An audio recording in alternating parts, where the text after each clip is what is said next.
welcome to another exciting episode of Unzip, Reboot, and Leave URL podcast. Today, our guest is a very special and dear one to me, the man who co founded HCL, which is one of the India's largest IT organization. During his student days in IIT Kharagpur, he received Dr. B.C. Roy Gold Medal, and later the same institution awarded him Doctor of Science.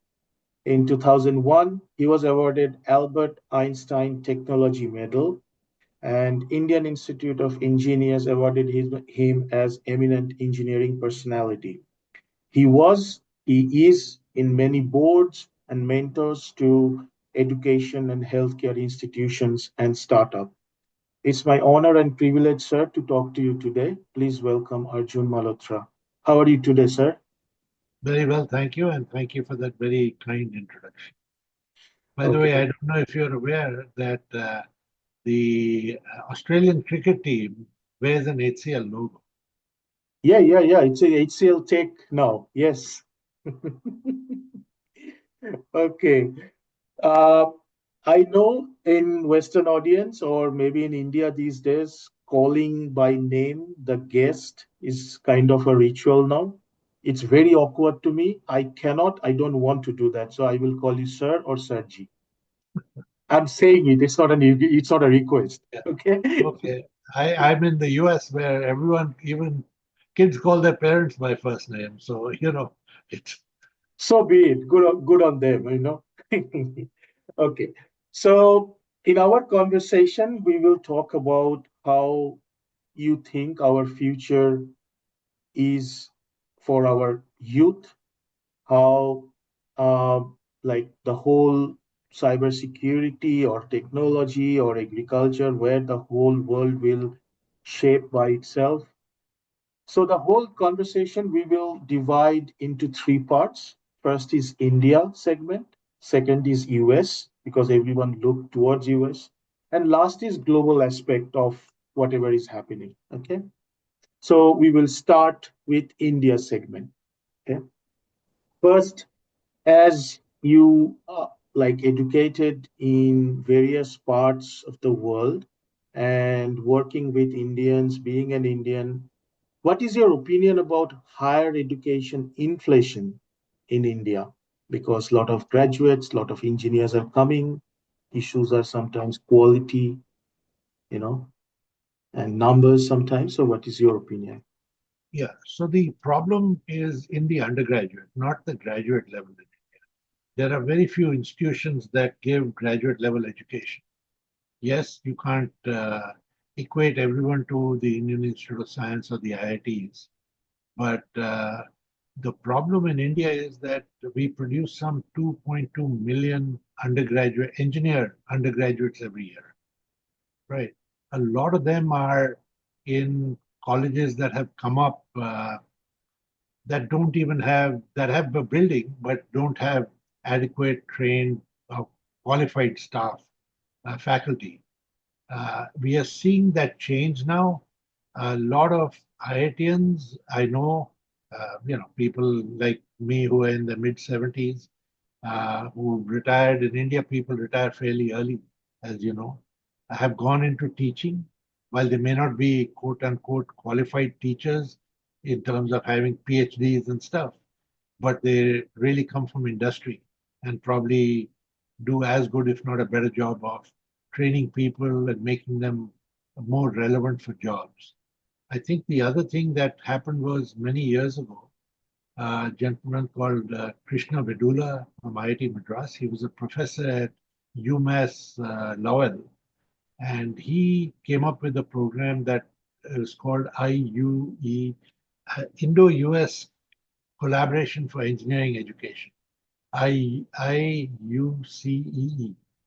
And what he did was he took professors who were good trainers from the US, took them to India in the summer for 6 weeks, and trained professors there from some of these colleges. That became a big movement. In 3 years, it became self supporting because the colleges realized the impact of these trained professors. And in fact, Krishna himself has moved back to India and is now running this full time, training professors in some of these colleges. So while there is a problem, it still exists. There are multiple colleges that are training 2.2 million engineers. We are trying to solve that problem bit by bit. And we are seeing changes happen because with the expansion in IT services, people are having to recruit from tier three, tier four colleges, if I can use that term, and they are being able to get them productive without too much of a finishing school. So things are changing. They were very bad at one time, but they are much, much better. Right. So on that education aspect, why there is no emphasis the way we see in Australia or US, for example, the emphasis on trades training in India. Yes, ITI was there, but that quality is not again there.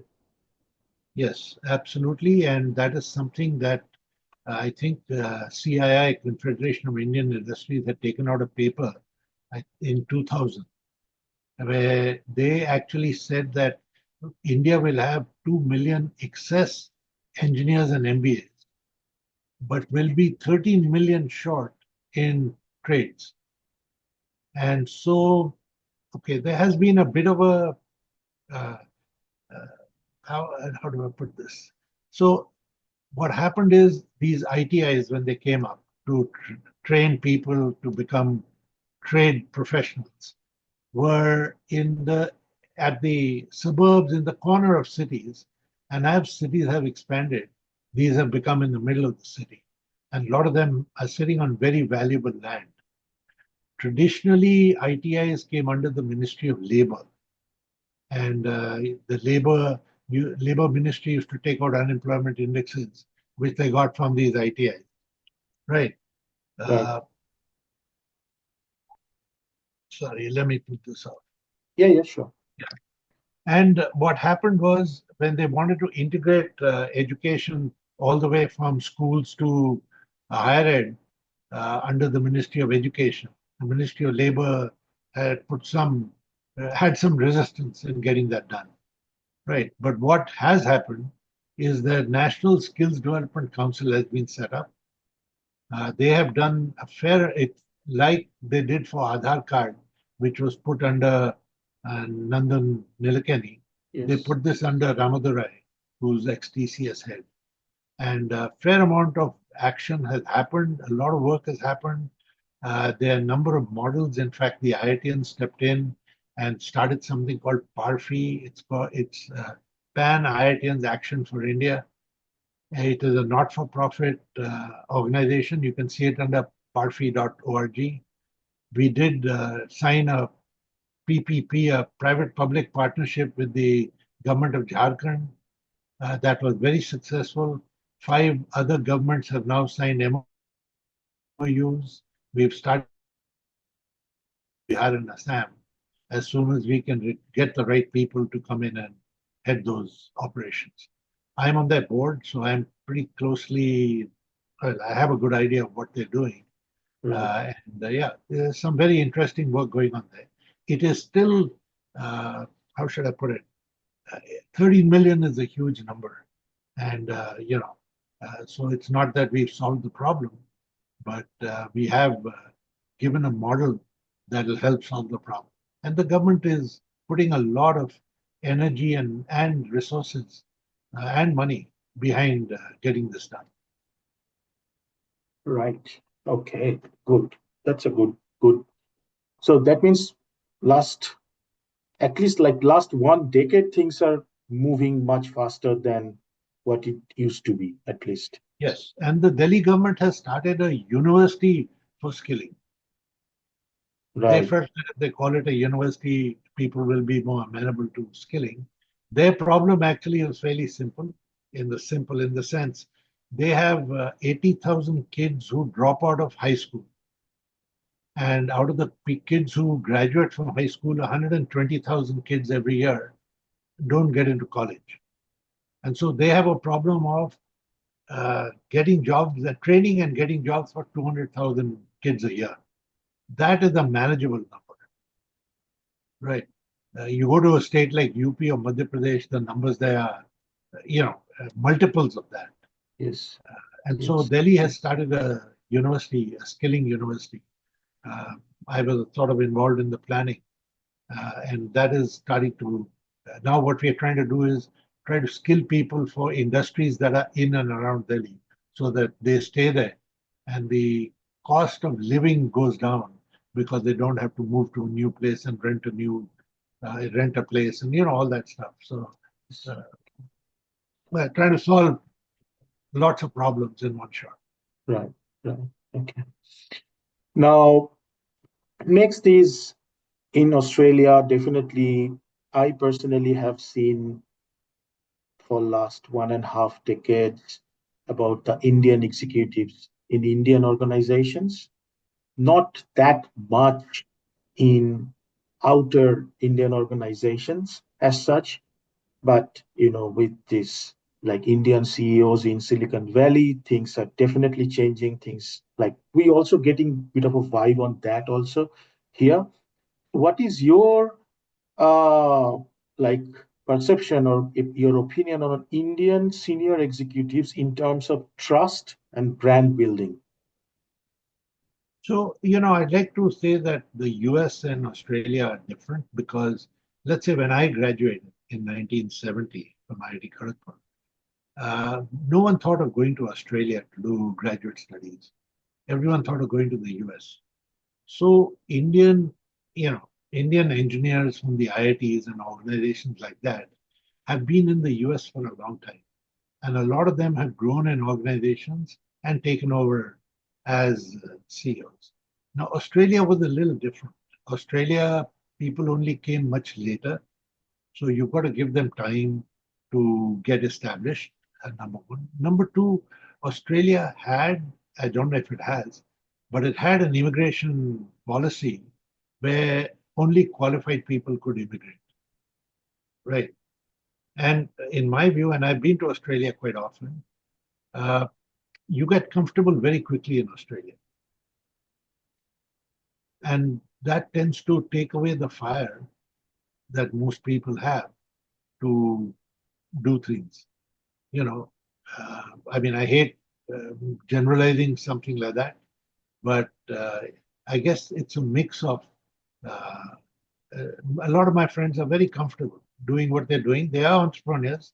They are entrepreneurs on a small scale, make a fair amount of money, are very comfortable in that, don't feel the urge or the need to change their quality of life because, building an organization, a large company, you've got to make sacrifices. Your family, everyone has to get involved. It doesn't happen just by doing what you do every day. And, and I sort of envy them because I wish I had, that quality of life when I was that age. But, that No, sir. You should not get those kind of comfort. Then, like, what will happen to people like us? No, no. Okay. Now, what you were saying, it's true in a way because, the glass ceiling, I guess it's breaking, but it's still there. And in, last 10 years, it's changing, but it's still very conservative and very, yeah, it's definitely scale is a problem in Australia, but overall the perception is also there of, yeah. oh, no, there are very, we see a lot of very interesting innovations coming out of Australia. They do very well in certain things. But you're right. I didn't want to use the word glass ceiling. But, what happened was immigration from Asia was only for doctors and engineers and lawyers, qualified people. So when you look at Sydney today, and I'm a little familiar with Sydney compared to the other parts of Australia, a lot of the ocean water facing properties are owned by Asians. Now, whether they came out of Hong Kong or wherever, and that I'm sure does rankle the local population, the normal person. It won't really rankle the people who are doing well and have money, so to say, but it'll rankle local people, and that is the problem. I mean, Australia has to solve it. I don't know Yeah. how they're going to do it, but it's a problem from history. Yeah. That was their immigration policy. You know, this is Yeah. the problem it has created. Okay. Yeah. Now, let's say from mid 90s or from 90s, in this offshoring service industry game, India definitely played a major role, a very successful role. Now it seems like things already showing, that it's become a commodity now, that those value adds and all these things are kind of shrinking, and the new cycle is about to start or already started. Let's call it AI or new way of manufacturing or whatever, it is. So, and as you always say that, Indians, their domestic consumption is so high, they couldn't meet the demand. Why they should go outside and look for, global organization and all. I really like that the way you think that way. So, what is your opinion? What will be the next cycle? Will it be like a manufacturing, technology, or something else, or maybe back to basics, agriculture, maybe, where India will play another, successful side, like a successful role globally? So a couple of things are happening already. Number one, what we call GCCs, Global Capability Centers, they are opening at a phenomenal pace in India. In fact, companies like IBM and GE, IBM has more employees in India than it has in the US. And GE has more PhDs in India than it has in the US or in any other country. And so you're starting to see a lot of these global capability centers coming up in India. At last count, I remember the government said there were 1,500, but there are more and more coming up all the time. Wow. See, ultimately, you have to go where the talent is. And today in India, you can get a loan for a car, you can get a loan for a house, if you've got a job and you've got a paycheck. And remember, with money, the quality of life in India is probably as good, if not better, than most other places. You worry about the pollution, but earlier you worried about the healthcare system and stuff. It's world-class healthcare now in India. Infrastructure is coming up. And in all fairness, your family is there. It's an area you're very familiar with. So a lot of Indians are going back or have gone back. In fact, I just got a message from someone who worked with me who he's having a batch reunion at IIT Kanpur. I forget which year, but he said that when he was building his database of his batchmates, he said when they left college, 22% of his batch was in the US. Now it's only 6%. So you can see, it's one uh, data point, uh, but it sort of is what I get a lot of people talk to me from India about something they're doing. They want help on either contacts or scale or whatever. A lot of them are people who've returned from the US, who've done their master's, PhD, whatever here, maybe worked here for a while and then got back to India. So you're starting to see that happen, number one. Number two, with the present status of China and everyone wanting to change their supply chains, India's got an amazing opportunity. And they are, while countries like Vietnam and Thailand are also getting kicker because of that, a lot of them are going to India because that is the market. Even the Chinese companies are looking at coming to India to do manufacturing. The third thing is the Indian government has got, they've sort of realized that the import bill on electronic components will exceed the import bill on oil unless they get components made in India. And so they're tightening the screws on that. They're looking at made in India, make in India, all that kind of stuff, giving what are called production linked incentives, design linked incentives, subsidizing fabs, for example, that kind of stuff. So, and plus there's a move now because the market is large enough in India to make products that are India specific. And so once you do that, you're going to need chips made that are for those products, but because they have the volume. And so I think in the next 5 to 10 years, you will see a lot of component manufacturing happening in India, electronic components, Right. right? I You already see cars. Ford had closed down their operations in India because they couldn't get enough market share. But they've come back and they've taken their old plant back to do exports. So they're going to make whatever they make in that plant in Tamil Nadu and export. So you're starting to see things like that happening in India. Right. Right. Okay. Okay. And next year, by the way, I don't know if the expectation is India will overtake Japan and become the fourth largest economy in the world. Yes, yes, those stocks definitely are like there, and as an Indian, like whenever we talk about India, it's like the whole conversation become diverted. One part is always comfortable, as you said, here or outside India, and one always like complain here and everything is good in India, but they, for whatever reason, they don't want to go and live in India. So it's very, it's not like always people are very much educated and they have the data point to really talk about. Fluff is there. I mean, people are talking all the time. But Yep. yeah, okay. Everyone wants to have the cake and eat it too. So, Yeah, it's not yeah, good. So you yep, have to take a decision. absolutely. Okay, so now we move to our next segment, which is US. Now, when I first actually requested you to come and have a conversation with me, that day, Mr. Trump actually came back in power. So, start with that. What is your view on this, like a student policy and immigration policy of US? So, eh, things are going to change. So, at least from the rhetoric that we hear today. But I think the US has a I mean, the policies are pretty good on both, but it's how it's implemented, how effective is the implementation, et cetera, et cetera.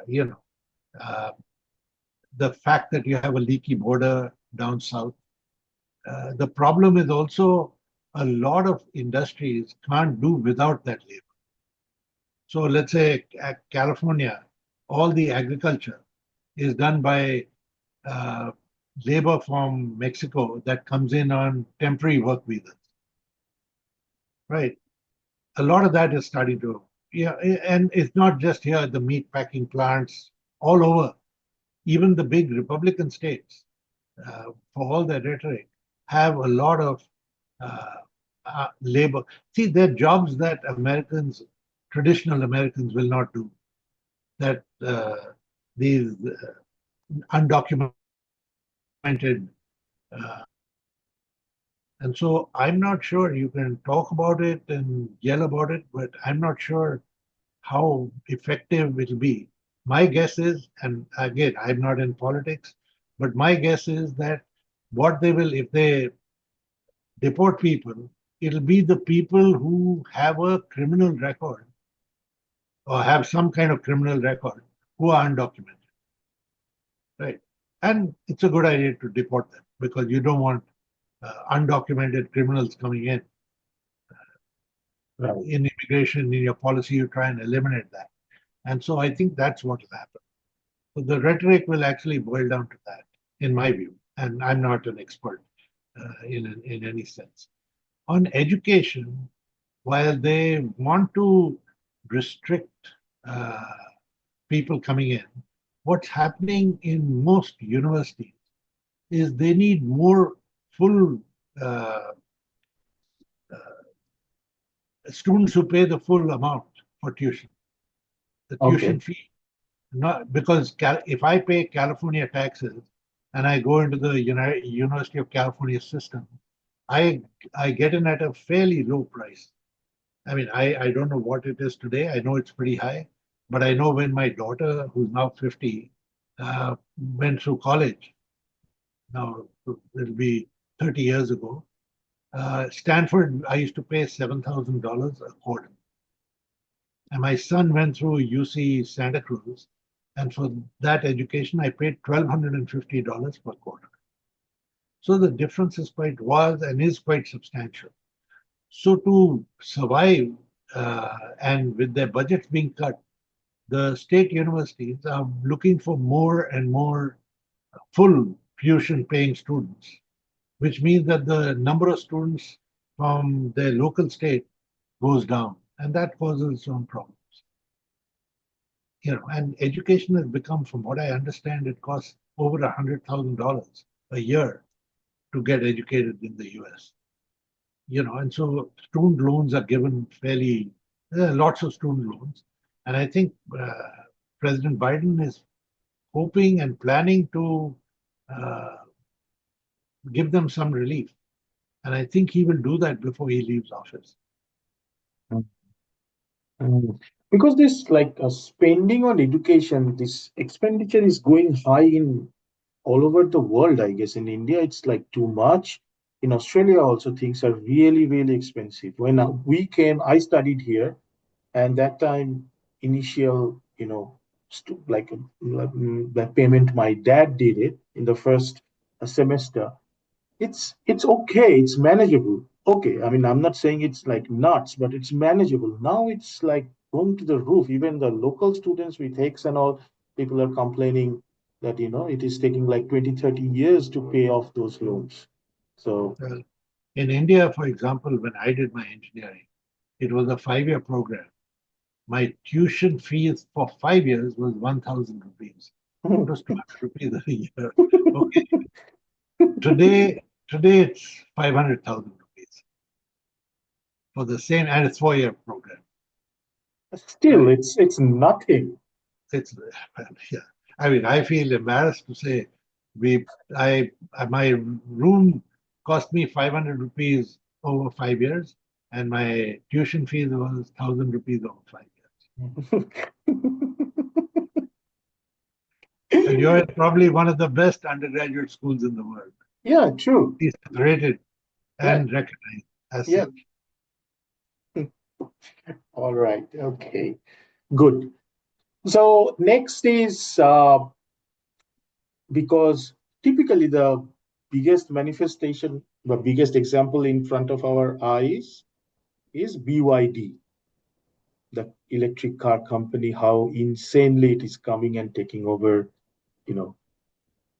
I mean, last year I went to Kolkata and I saw a BYD showroom there. And I was talking to my friends and they said, "What is this?" I said, "Yeah, it's a car." Anyway, so do you think there is and okay, the reason I'm asking is because of the globalization, because of the spreading the skills and the technology or whatever. Do you think there is a real threat to American hegemony, like American, you know, leadership in every aspect? And there should be, right? The US can't invest in every technology all the time. I mean, you True. see Nobel laureates coming from other countries too, for example. But yeah, you're going to see, and there are other areas like local medicine. In fact, that I don't know if you're aware, some years ago, a Chinese doctor got the Nobel Prize in medicine because she looked at some Chinese plant, Chinese medicine, that there's some plant to treat malaria or something, and she identified the chemical in it, based on which she got that award. Uh, Mhm. Ayurvedic, India has homeopathic, Ayurvedic. They have a whole 3 or 4 Unani. They have 3 or 4 different kinds of medicine, and a lot of them were pretty effective in the old days. So a lot of research now is going in to see what and how they were effective, and you're going to see a lot. So I'm just giving an example. There's a Let's say for apps on mobile phones, India is way ahead of the US. I mean, and the reason for that is we got mobile phones much earlier than the US because we didn't have installed base of landlines. Mm. In fact, Wow. Oh, wow. Okay. This sort of reminds me of anecdote that I've got to share. Many years ago, I was flying from London to Boston, and sitting next to me was the vice president of Digital Equipment Corporation, DEC. I don't know how many of you remember DEC. It was the big mini computer company, the mini computer pioneer. In fact, whatever. And they had a product, a computer operating system called VAX VMS, Okay. which was really, really good. And but the market wanted Unix. And so they were having a difficult job transitioning from VAX to Unix. In fact, the way the company, it cost them the company not being able to do it. He told me, I asked him about it, what was happening, and he told me that there's a saying in DEC that how was God able to create the world in 6 days? So the only reason he could do it is because he didn't have an installed base. True. Agreed. Right. Okay. So yes, so that means you are saying this exploration or this expansion of knowledge and all these things are happening. So why America should hold of it, and if someone is like going up, let it be, and something like that. Yeah, so things will come out that are uh, sort of relevant to different countries. Again, I'll give India's example. If you look at education in the rural area, a lot of kids got left behind because they didn't have internet accessible devices. So the government is trying to do a lot of work to try and get those kids to catch up.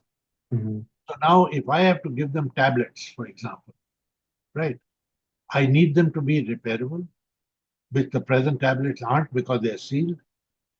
I need them to be expandable because I want their life to be 5 years instead of 3 years. They're paying a lot of money for a rural kid. And hypothetically, I would like the battery to be replaceable, like in the old cell phone, because power still goes out for quite a while. And so if my battery runs out, there's nothing I can do. Right. So we are now designing products that would be like that, which or will meet some of that criteria and will be competitive in price. Mhm. Right.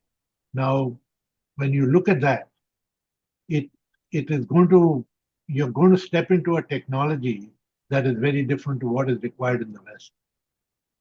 Right. And maybe you'll make some breakthroughs that are different. And so as markets, domestic markets expand, people will start doing things that are relevant for their market. You are going to see a lot of breakthrough medical devices coming out of India, breakthrough and low cost, right? Because that is what that market demands and needs. And there are entrepreneurs who will be working towards that end. So that's why I said you're going to see agriculture was a good example. You're going to see some things happen in agriculture that make sense in India that can be applied to the US, but they've never really even worked on it because they don't need it. It's not like you're seeing drones today in Ukraine, right? You read about how advanced they are on drones, only because necessity is the mother of invention. And necessity can be from need, it can be from financial affordability point of view, it can be from anything. So I think you are going to see different things happen. And hopefully, India's economy will not be like China's, not a replication of China's, where you're 100% or you're largely dependent on export. And it's hurting them now because their domestic demand is not picking up. India, fortunately, 75% of our GDP is internal, Mhm. it's not export oriented. And so, that growth is largely internal. And we Mhm. desperately need it. There's still about 150, 200 million people under the poverty line who we've got to pull out and have them start becoming materialistic consumers, you know. So the scope is immense. And you'll see it if you go to India today, you will see that change. Okay. Okay. Now, In though it's a US specific question, but it can be like a global thing also, which is on cybersecurity issues. Okay, because a lot of this cross-border collaboration will happen, and cybersecurity threats are, everywhere and all over. So will that affect creativity, or will that affect something bigger, which, like as a normal person, we can't even think of? Above, like a bank account and all these things.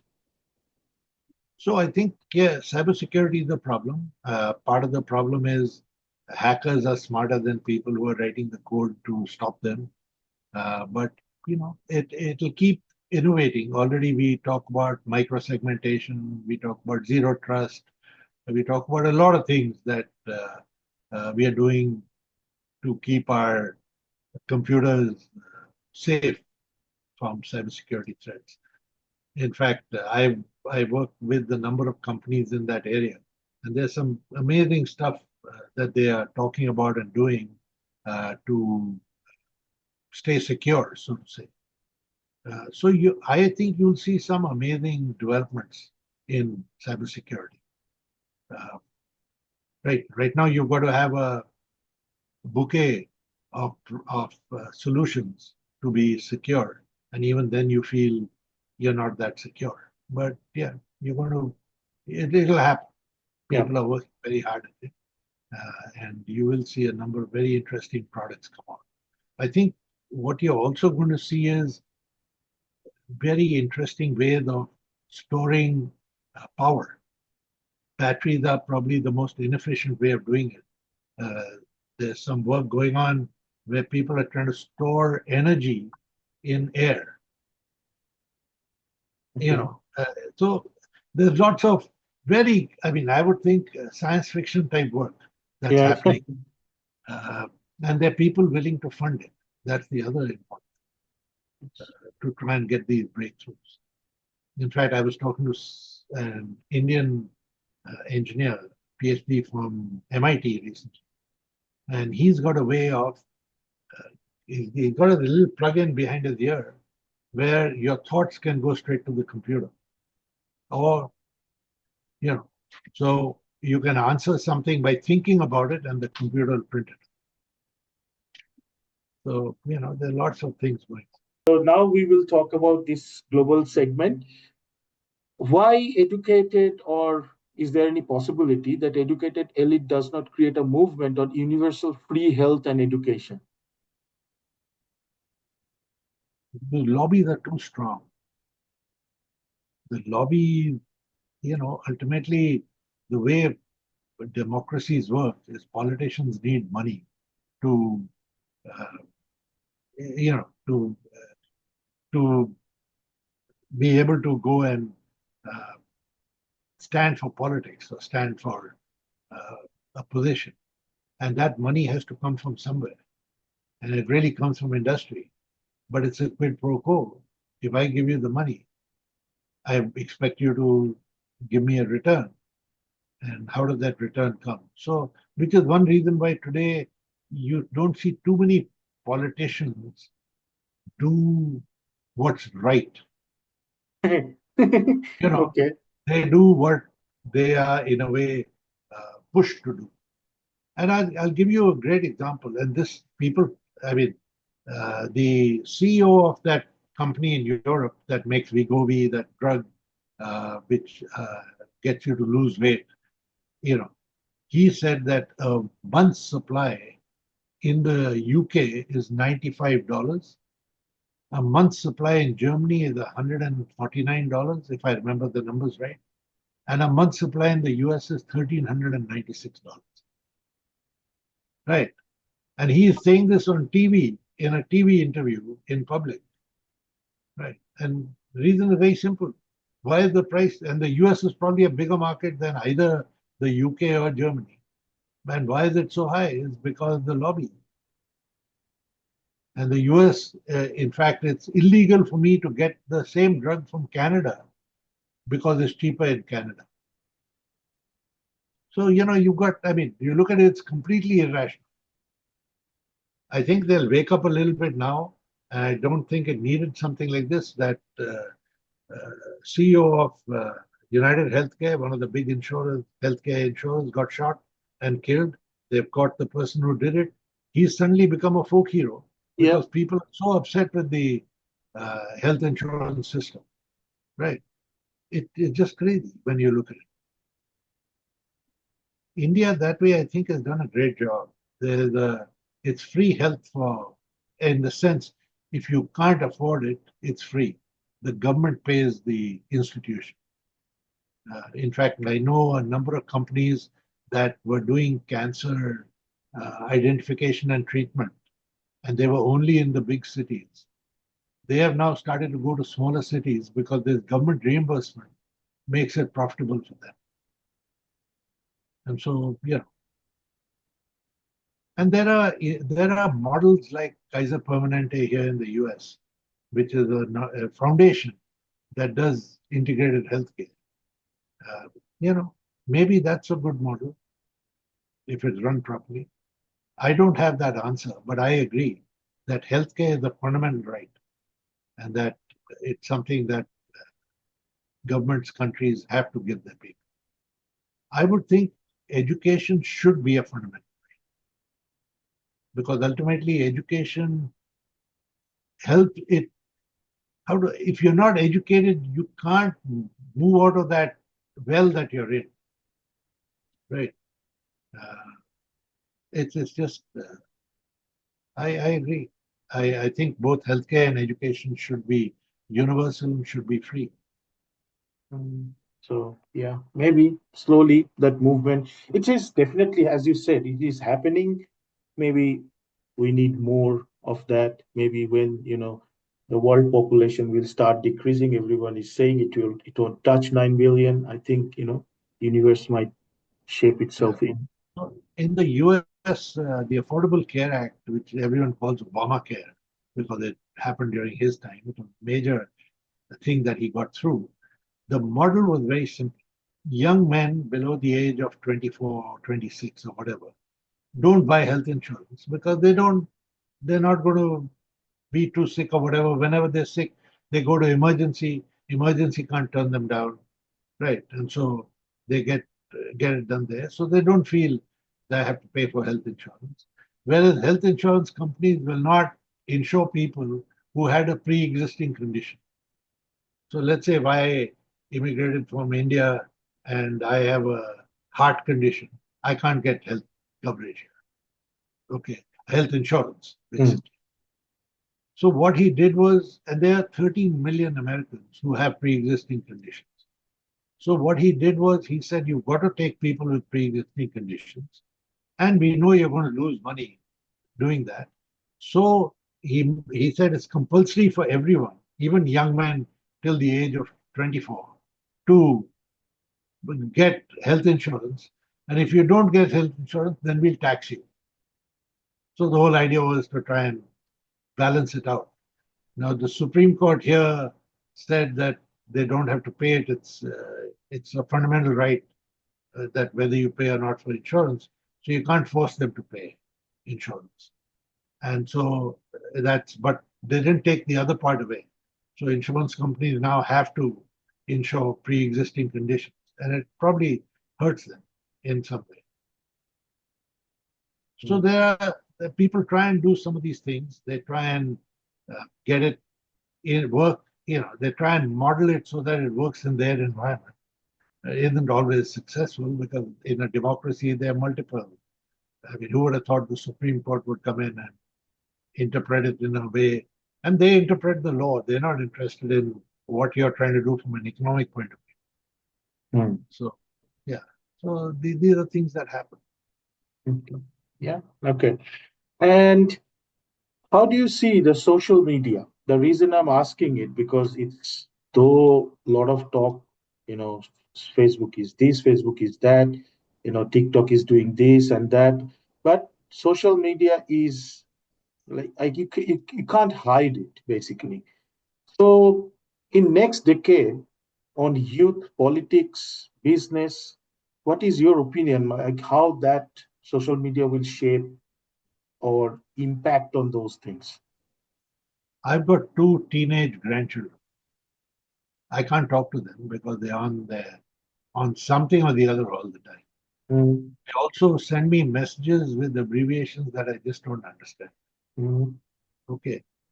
I think social media is good, but I think it should be limited. I sort of agree with Australia banning it for below 16-year-olds. I really don't think you needed to ban it, but the way it's being used today, that'll probably be the what you should do. I think it should be China's trying to control it, give them 4 hours a day only or some such thing. So I think you've got to, and I can't keep up with it. So I'm on LinkedIn and I'm on WhatsApp. I'm not on any of the others. And even on those, I'm not regular. I do have, I mean, there are a couple of groups I'm a member of that are on Facebook and stuff, but I don't do Instagram. So it's a question of yet, companies I work with have to. They have to have Facebook, Twitter, whatever. And now there's this new Twitter competitor that's come out, et cetera, et cetera. They have to do that. It seems to be a necessity because if I don't have that, I can't recruit. I mean, I know I've been to colleges saying, people didn't want to join because you don't have a web page at one time. Then they said you don't have a, Facebook page or whatever. So you've got to keep up with the times if you want to get talent. But as an individual, I don't have the time. True. When I started this podcast, I was discussing, I would like to do this, like to do that. Many, many people said, like, not many people, maximum people, they don't talk about the content. They talk about you have to have a Facebook, Instagram, you have to have clips, this thing and that thing. I mean, no one is talking about content. That's part. So, yeah, okay. It's a problem. A lot of kids in the US, at least, don't know how to write in a running hand. And, stuff like that will happen because if you're doing it all on computers, Hmm. and they now, again, my grandkids in high school get their assignments on the phone Yep. and they have to submit it on a digital device, right? Yes. It's tough. Why they should, write it by hand. Yeah, it's and this even in what you call government schools or what they call public schools here. Public schools in India and UK are different. They're private schools, so it's a mix. But yeah, even government schools where people, not everyone comes from well-to-do backgrounds, they still need you to have a tablet or something on which you're going to take assignments and stuff. Right. So we are on the last phase of our conversation. So now, just as an elderly person with a lot of wisdom, because you have seen life more than us. So as an elder, what is your advice to the youth? You can like education, creativity, career in these areas. So I just like to say, when we were growing up, we were told Einstein's formula for success. I don't know if it is Einstein's formula, but that's what we were told, is 99% perspiration and 1% inspiration. I think you've got to, I think that hasn't changed. You've got to put in the hard work. If you want to, you may be as smart as you think you are, but unless you put in that work, uh, you're not going to, meet or reach your potential. Right. So I think the first thing is put in the work. The second thing is, you know, I mean, I haven't been able to find work-life balance my whole life. I presume it exists. I don't know if it does, but try and find some level of work-life balance and try and remember ultimately when you have a problem, you'll fall back on your family. It doesn't matter which commune you join or which group you join. Ultimately, family is there. And so keep that in mind. And of course, having friends is a blessing. So, right. And your principle, I mean, there are lots of things you can tell people. Uh, Try and live by your principles. You know, I mean, I always tell myself that principles are like a block of ice. Once it melts, you can get the ice to form again, but it'll never be the same block. And so, Yes. so once you compromise on your principles, you may come back to them, but it'll never be the same because your conscience will always bug you. Right. Right. So on that, we should end our conversation here. Okay. So for our audience, if you want to unzip your preconceived notion, reboot your energy, and live life in your own terms, this is the right place for you. So we will please like, share, and subscribe our channel. And thank you, Sergi, for giving your time, and thank you for with your the how to call it. आपके शरीर के लिए हम दुआ करेंगे. Okay, thank you. Thank you very Thank much. Not to. you. Okay, take care. Okay, Bye now. thank you. Bye. Bye.